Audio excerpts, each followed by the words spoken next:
안녕하세요. 저는 시니어 건강 정보를 전달하는 헬퍼입니다. 오늘은 많은 어르신들이 궁금해하시는 만성질환 관리법에 대해 이야기해 보려고 합니다. 제가 첫 번째로 이 주제를 선택한 이유가 있습니다. 저희 부모님도 매일 이런 고민을 하시거든요. 이 약 평생 먹어야 하나? 좀 좋아진 것 같은데 약 끊으면 안 될까? 옆집에서는 이게 좋다던데. 여러분도 비슷한 고민하고 계시죠? 오늘 제가 준비한 내용은 여러 의료 전문가들이 일반적으로 권하는 관리법을 어르신들이 이해하기 쉽게 정리한 것입니다. 집에서 쉽게 따라해보세요. 통계를 하나 말씀드리면요.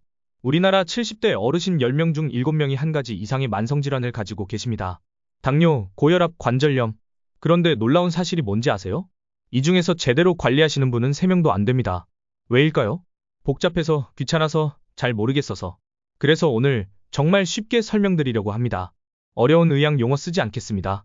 복잡한 숫자도 최대한 줄이겠습니다. 그냥 여러분이 집에서 오늘 당장 할 수 있는 것들만 말씀드리겠습니다. 앞으로 20분 동안 제가 알려드릴 내용은 이렇습니다. 당뇨 관리, 혈당 체크보다 더 중요한 일상 습관. 고혈압 관리, 염분 조절 외에 꼭 알아야 할 것들. 관절염 관리, 무리하지 않고 운동하는 방법. 이 모든 정보는 공신력 있는 의료기관의 자료를 바탕으로 준비했습니다. 물론 개인의 상태에 따라 다를 수 있으니 꼭 담당 의사 선생님과 상의하시기 바랍니다. 자, 준비되셨나요? 편안하게 들으시면 됩니다. 이해 안 되시면 다시 돌려보셔도 됩니다.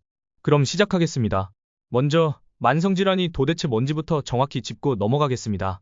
자, 이제 만성질환이 도대체 뭔지 정확히 알아보겠습니다. 여러분, 만성질환이라는 말 들으면 어떤 생각이 드세요? 평생 고칠 수 없는 병. 나이 들면 어쩔 수 없는 것? 일단 쉽게 설명드릴게요. 만성질환은 오래가는 병입니다. 감기처럼 일주일 만에 낫는 게 아니라 꾸준히 관리해야 하는 병이죠. 우리가 오늘 이야기할 3대 만성질환. 당뇨, 고혈압, 관절염. 이 세 가지가 왜 중요한지 아세요? 한국 시니어의 절반 이상이 이 중 하나는 가지고 있기 때문입니다. 그런데 여기서 중요한 포인트. 만성질환은 병이라기보다는 상태에 가깝습니다. 예를 들어볼게요. 머리가 하얗게 새는 것, 이거 병인가요? 아니죠. 나이가 들면서 자연스럽게 일어나는 변화입니다. 만성질환도 비슷합니다. 우리 몸이 나이 들면서 생기는 자연스러운 변화인데 다만 관리가 필요한 변화인 거죠. 여기서 좋은 소식 하나. 만성질환은 관리하면 건강하게 살 수 있습니다. 실제로 당뇨나 고혈압을 가지고도 90세까지 건강하게 사시는 분들 주변에서 많이 보셨죠? 그분들의 비결이 뭘까요? 특별한 약? 비싼 건강식품? 아닙니다. 꾸준한 관리입니다. 매일 하는 작은 습관이 큰 차이를 만듭니다. 만성질환 관리의 3대 원칙 기억하세요. 첫째, 약은 의사 지시대로 꾸준히. 둘째, 생활습관 개선, 식사, 운동, 스트레스 관리. 셋째, 정기적인 검진으로 상태 확인. 에이, 그런 거 다 알아요. 하실 수도 있습니다. 맞습니다. 다 아시는 이야기예요. 그런데 왜 실천이 어려울까요? 구체적으로 어떻게 해야 하는지 모르기 때문입니다. 그래서 다음 장부터는 정말 구체적으로 알려드리겠습니다. 당뇨 있으신 분들은 밥을 어떻게 드셔야 하는지, 고혈압 있으신 분들은 라면 먹어도 되는지, 관절염 있으신 분들은 어떤 운동을 해야 하는지. 자, 이제 만성질환이 뭔지 아셨죠? 무서운 병이 아니라 관리하면 되는 상태라는 것. 그럼 이제 본격적으로 당뇨부터 하나하나 파헤쳐 보겠습니다. 준비되셨나요? 첫 번째로 당뇨 이야기를 해보겠습니다. 당뇨 진단받으신 분들 병원에서 뭐라고 하시던가요? 혈당 조절하세요. 단 거 드시지 마세요. 살 빼세요. 맞죠? 그런데 막상 집에 오면 막막하시죠? 오늘은 정말 쉽게 오늘 저녁부터 바로 할 수 있는 것들만 말씀드릴게요. 첫 번째, 밥 양 조절하기. 밥을 적게 먹으라 고 하는데 얼마나 적게 먹으라는 건지 모르시죠? 여러분 주먹 한번 쥐어보세요. 그 크기가 여러분이 한 끼에 드셔야 할 밥의 양입니다. 평소 드시던 양의 2, 3 정도예요? 에이, 그럼 배고프잖아요. 네, 맞습니다. 그래서 비결이 있습니다. 밥은 줄이고 나물이나 채소는 2배로 드세요. 콩나물, 시금치, 미역. 이런 거 많이 드셔도 혈당 안 올라갑니다. 배도 부르고요. 두 번째, 식사 후 바로 눕지 마세요. 이거 정말 중요합니다. 밥 드시고 바로 누우면 혈당이 확 올라갑니다. 그럼 어떻게 하냐고요? 식사 후 10분만 움직이세요. 밖에 나가서 걷는 게 제일 좋지만 날씨가 안 좋으면 집에서도 됩니다. 설거지하기, 집안 정리하기, 제자리 걷기. 뭐든 좋습니다. 세 번째, 과일 조심하세요. 과일은 몸에 좋은 거 아니에요? 네, 좋습니다. 하지만 당뇨 있으신 분들은 양이 중요해요. 사과는 하루에 반 개, 귤은 하루에 2개, 수박은 1컵 정도. 네 번째, 혈당 체크는 언제 하냐고요? 아침 공복에 한 번, 가장 많이 드신 식사 2시간 후에 한 번. 이렇게 하루 2번이면 충분합니다. 공복 혈당은 130 이하, 식후 혈당은 180 이하면 잘 관리되고 있는 겁니다. 다섯 번째, 약 먹는 타이밍. 당뇨약은 꼭 의사 선생님이 지시한 시간에 드세요. 식전 30분이라고 했으면 정말 식전 30분에, 식후라고 했으면 밥 먹자마자 바로. 이거 지키는 것만으로도 혈당 조절이 훨씬 잘 됩니다. 마지막으로 가장 중요한 것. 단 것을 아예 먹으면 안 되나요? 아닙니다. 특별한 날 가끔은 드셔도 됩니다. 손자 생일에 케이크 한 조각 정도는 괜찮아요. 대신 그날은 밥을 조금 더 줄이고 운동을 조금 더 하시면 됩니다. 당뇨는 못 먹는 병이 아니라 잘 먹어야 하는 병입니다. 무조건 굶는 게 아니라 똑똑하게 드시는 거예요. 오늘부터 할 수 있는 것 하나만 정해보세요. 밥 양 줄이기? 식후 10분 걷기? 작은 것부터 시작하시면 됩니다. 자, 당뇨 관리법 어렵지 않죠? 이제 고혈압으로 넘어가 보겠습니다. 고혈압은 또 어떻게 관리해야 할까요? 이번엔 고혈압 이야기입니다. 고혈압을 소리 없는 살인자라고 들어보셨죠? 증상이 없어서 더 무서운 병이라고 하는데 너무 겁먹지 마세요.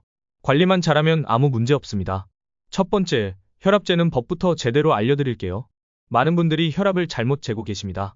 커피 마시고 바로 재시거나 화장실 다녀와서 바로 재시거나 그럼 혈압이 높게 나와요. 올바른 방법은 이렇습니다. 의자에 편안히 앉아서 5분 쉬세요. 발은 바닥에 닿게 등은 기대고 팔은 심장 높이로. 그리고 측정 중에는 말하지 마세요. 두 번째, 짜게 먹지 말라는데 한국 사람이 어떻게 싱겁게만 먹나요? 김치, 된장찌개 없이 못 사시죠? 그래서 현실적인 방법을 알려드릴게요. 국이나 찌개는 건더기 위주로 드세요. 국물은 두세 숟가락만. 그리고 꼭 물을 한 컵같이 드세요. 이것만 해도 염분 섭취가 절반으로 줄어듭니다. 라면은 절대 먹으면 안 되나요? 한 달에 한두 번은 괜찮습니다. 대신 스프는 반만 넣으세요. 그리고 국물은 남기고 꼭 김치는 같이 드시지 마세요. 세 번째, 운동 이야기를 해볼게요. 운동하세요. 라고 하면 다들 헬스장 가야 하나 걱정하시죠? 아닙니다. 고혈압에 가장 좋은 운동은 걷기입니다. 하루 30분, 일주일에 5번. 한 번에 30분이 힘드시면 10분씩 3번도 좋아요. 네 번째, 스트레스 관리법. 화나면 혈압 오른다는 거 다 아시죠? 화가 날 때 이렇게 해보세요. 코로 천천히 숨을 들이쉬고 하나, 둘, 셋, 넷 입으로 천천히 내쉬고 하나, 둘, 셋, 넷, 다섯, 여섯. 다섯 번째, 약 이야기를 안 할 수가 없네요. 혈압약은 한 번 먹으면 평생 먹어야 한다던데 이게 제일 큰 오해예요. 혈압약은 중독되는 약이 아니라 혈압을 조절하는 약입니다. 안경과 같아요. 안경 쓴다고 눈이 더 나빠지나요? 아니죠. 생활 습관을 개선하면 약을 줄이거나 끊을 수도 있습니다. 실제로 체중 5kg만 빼도 혈압이 많이 내려갑니다. 고혈압 관리의 목표 혈압 기억하세요. 140, 90 미만이면 양호, 130, 80 미만이면 아주 좋습니다. 마지막 팁 하나 더. 가족들에게 나 고혈압이니까 싱겁게 해주세요. 라고 말하세요. 혼자 싱겁게 먹기는 정말 어렵거든요. 온 가족이 함께 건강해지는 기회로 만드세요. 고혈압도 당뇨처럼 관리하는 병입니다. 매일 작은 실천이 큰 변화를 만들어요. 자, 이제 마지막으로 관절염 관리법을 알아볼까요? 무릎 아프신 분들 집중해주세요. 이제 관절염 이야기를 해보겠습니다. 무릎이 아파서 운동을 못하겠어요. 계단 오르내리기가 너무 힘들어요. 이런 말씀 많이 하시죠? 관절염의 가장 큰 오해가 뭔지 아세요? 아프니까 움직이면 안 된다. 는 생각입니다. 사실은 정반대예요. 적절히 움직여야 관절이 더 건강해집니다. 첫 번째, 무릎에 좋은 운동을 알려드릴게요. 의자에 앉으세요. 한쪽 다리를 천천히 들어올려서 5초간 유지. 천천히 내리고 다른 다리도 똑같이. 이걸 10번씩 하루 3세트. 그래도 무릎이 너무 아픈데요? 그럼 물속 운동을 추천합니다. 수영장에서 걷기만 해도 좋아요. 물의 부력이 체중을 줄여줘서 무릎 부담이 훨씬 적습니다. 두 번째, 체중 이야기를 안 할 수가 없네요. 체중 1kg이 늘면 무릎에는 4kg의 부담이 더 가해집니다. 5kg만 빼도 무릎 부담이 20kg 줄어드는 거예요. 세 번째, 생활 속 관절 보호법. 좌식 생활 피하세요. 바닥에 앉았다 일어나는 게 무릎에 제일 안 좋습니다. 침대와 의자 생활로 바꾸세요. 계단은 올라갈 때보다 내려갈 때가 더 위험합니다. 가능하면 엘리베이터 이용하시고 계단 이용할 때는 꼭 난간을 잡으세요. 네 번째, 통증 관리법. 아플 때는 온찜질? 냉찜질? 헷갈리시죠? 간단합니다. 급성 통증 갑자기 붓고 열날 때 냉찜질, 만성 통증 늘 뻐근하고 뻣뻣할 때 온찜질.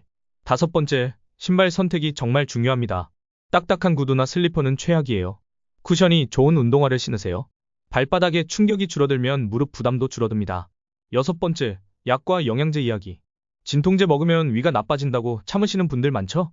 요즘은 위장 보호제를 같이 처방해드립니다. 참지 마시고 의사와 상담하세요. 글루코사민, 콘드로이틴 같은 영양제는요? 효과가 있는 분도 있고 없는 분도 있어요. 3개월 드셔보고 효과 없으면 중단하세요. 마지막으로 가장 중요한 말씀. 운동하면 더 아프던데요? 처음엔 그럴 수 있습니다. 하지만 2주만 참고 계속하면 오히려 통증이 줄어듭니다. 관절염은 못 움직이는 병이 아니라 잘 움직여야 하는 병입니다. 포기하지 마세요. 80세에도 등산하시는 분들 다 관절 관리 잘하신 분들입니다. 자, 이제 일상생활에서 이 모든 걸 어떻게 실천할지 알아볼까요? 일상생활에서 어떻게 실천할지 구체적으로 알아보겠습니다. 지금까지 당뇨, 고혈압, 관절염 관리법을 배우셨는데요. 다 좋은 얘긴데 매일 하기는 힘들어. 이런 생각 드시죠? 첫 번째, 약 먹는 시간 놓치지 않는 법. 휴대폰 알람 맞춰 놓으세요. 아침 7시, 혈압약, 점심 12시, 당뇨약, 이렇게 약 이름까지 적어 놓으면 헷갈리지 않습니다. 일주일 약통 쓰시는 것도 좋습니다. 일요일에 한 번만 정리해 놓으면, 오늘 약 먹었나? 고민 안 하셔도 돼요. 두 번째, 운동 습관 만들기. 거창하게 생각하지 마세요. 냉장고에 달력 하나 붙여놓고 운동한 날은 동그라미 치세요. 오늘은 비 와서 못 나가겠네. 그럼 TV 보면서 다리 운동이라도 하세요. 뉴스 볼 30분 동안 앉았다 일어서기 10번. 이것도 훌륭한 운동입니다. 세 번째, 건강 수첩 만들기.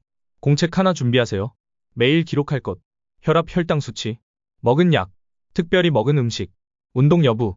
이거 왜 중요하냐고요? 병원 갈 때 이거 들고 가면 의사 선생님이 정말 좋아합니다. 환자분이 관리를 잘하시네요. 네 번째, 가족과 함께하기. 혼자 하면 작심삼일이 되기 쉽습니다. 자녀나 배우자와 함께하세요. 여보, 오늘 저녁은 싱겁게 해줘. 아들아, 엄마랑 저녁에 동네 한 바퀴 걸을까? 다섯 번째, 저염식 맛있게 먹는 비법. 싱겁게 먹으라니 밥맛이 없으시죠? 소금 대신 이런 것들 활용하세요. 레몬즙, 식초, 마늘, 생강, 파, 참깨, 들깨. 여섯 번째, 병원 똑똑하게 다니기. 진료 전에 물어볼 것 적어가세요. 약 부작용은 없나요? 언제까지 먹어야 하나요? 운동은 어떤 걸 하면 좋나요? 일곱 번째, 동기부여 유지하기. 나이 들어서 뭐하러 관리해? 이런 생각 들 때가 있죠? 이렇게 생각해보세요. 건강 관리는 나를 위해서가 아니라 사랑하는 가족을 위해서입니다. 건강해야 손자 재롱도 볼 수 있고 자녀들에게 짐도 안 되고 여행도 다닐 수 있습니다. 마지막으로 remember this. 완벽하게 하려고 하지 마세요. 70%만 실천해도 충분합니다. 오늘 못했으면 내일 하면 되고 이번 주 못했으면 다음 주부터 하면 됩니다. 중요한 건 포기하지 않는 것입니다. 자, 이제 정말 중요한 이야기. 언제 병원에 가야 하는지 알아볼까요? 이번엔 정말 중요한 이야기입니다. 언제 즉시 병원에 가야 하는지 꼭 알아두셔야 합니다. 평소와 다른 증상이 나타났을 때 좀 쉬면 나아지겠지 하고 참으시는 분들 많으시죠? 그러다 큰일 날 수 있습니다. 첫 번째, 당뇨 위험 신호. 이런 증상이 있으면 즉시 119 부르세요. 의식이 흐려지거나 말이 어눌해질 때, 식은땀이 비 오듯 날 때, 손발이 계속 떨릴 때, 숨쉬기가 힘들고 과일 냄새 같은 게 날 때, 혈당이 70 이하로 떨어지거나 400 이상으로 올라가면 집에서 해결하려 하지 마시고 바로 병원 가세요. 두 번째, 고혈압 위험 신호. 이럴 땐 망설이지 마세요. 갑자기 심한 두통이 생길 때, 가슴이 조이듯 아플 때, 숨이 차고 어지러울 때, 한쪽 팔다리에 힘이 빠질 때, 혈압이 180, 110 이상이면 좀 이따 재봐야지 하지 마시고 바로 응급실 가세요. 세 번째, 관절염 위험 신호. 관절염도 응급 상황이 있습니다. 관절이 갑자기 퉁퉁 붓고 뜨거울 때, 열이 나면서 관절이 아플 때, 다리에 힘이 빠져 걸을 수 없을 때, 응급실 가기가 미안해서 이런 생각하지 마세요. 응급실은 정말 급한 환자를 위한 곳입니다. 여러분이 위험하면 여러분이 가야 할 곳이에요. 네 번째, 미리 준비해두세요. 집 전화기 옆에 큰 글씨로 적어놓으세요. 119, 가족 연락처, 다니는 병원 전화번호, 복용 중인 약 이름. 다섯 번째, 병원 갈 때 꼭 챙길 것. 평소 먹는 약 또는 약 봉투, 건강수첩, 신분증과 보험증, 최근 검사 결과. 병원 가서 이렇게 말씀하세요. 언제부터 어떤 증상이 있었습니다. 평소와 이런 게 달랐습니다. 이런 약을 먹고 있습니다. 여섯 번째, 혼자 사시는 분들께 매일 정해진 시간에 가족이나 이웃과 안부 인사하세요. 오늘도 괜찮아. 문자 하나만 보내도 됩니다. 며칠 연락이 없으면 찾아올 수 있도록 미리 얘기해두세요. 마지막으로 119 부를 때 요령. 당황하지 마시고 천천히. 여기는 땡땡동 땡땡 아파트입니다. 60대 환자가 땡땡 증상이 있습니다. 당뇨, 고혈압 약을 먹고 있습니다. 무서운 얘기 많이 했지만 이런 일이 생기지 않게 평소에 잘 관리하는 게 중요합니다. 정기 검진 잘 받으시고 약 잘 드시고 생활습관 개선하시면 응급실 갈 일 없습니다. 자, 오늘 긴 시간 함께 해주셔서 감사합니다. 이제 마지막으로 오늘 배운 내용을 정리해드리겠습니다. 오늘부터 실천할 세 가지만 기억하세요. 첫째, 약은 거르지 말고 정해진 시간에. 둘째, 매일 30분은 움직이기. 셋째, 싱겁게 먹고 체중 관리하기. 이것만 해도 여러분의 건강이 확 달라집니다. 만성질환은 평생 짊어질 짐이 아닙니다. 함께 가는 동반자라고 생각하세요. 잘 관리하면 90세, 100세까지도 건강하게 사실 수 있습니다. 병원 가실 때 이 영상에서 배운 거 꼭 물어보세요. 선생님, 제가 유튜브에서 봤는데요. 의사 선생님들도 환자가 공부하고 오면 좋아합니다. 한 번에 다 기억 못하셨죠? 괜찮습니다. 이 영상 저장해 두시고 필요할 때마다 다시 보세요. 유튜브는 도망 안 갑니다. 그리고 제일 중요한 것. 내일부터 할게. 하지 마시고 오늘부터 시작하세요. 저녁 식사 후 10분 걷기부터 시작해보세요. 작은 시작이 큰 변화를 만듭니다. 다음 주에는 더 유용한 정보로 찾아뵙겠습니다. 이 영상이 도움이 되셨다면 구독과 좋아요 눌러주시고 알림 설정하시면 새 영상을 바로 보실 수 있습니다. 주변에 당뇨, 고혈압, 관절염으로 고생하시는 분이 있다면 이 영상 꼭 공유해주세요. 함께 건강하게 나이 들어가요. 이 영상의 정보는 일반적인 건강관리 상식을 알기 쉽게 정리한 것입니다. 개인별 건강 상태와 체질이 모두 다르므로 반드시 담당 의사와 상담 후 실천하세요. 여러분의 건강한 내일을 응원합니다. 다음에 또 만나요. 감사합니다.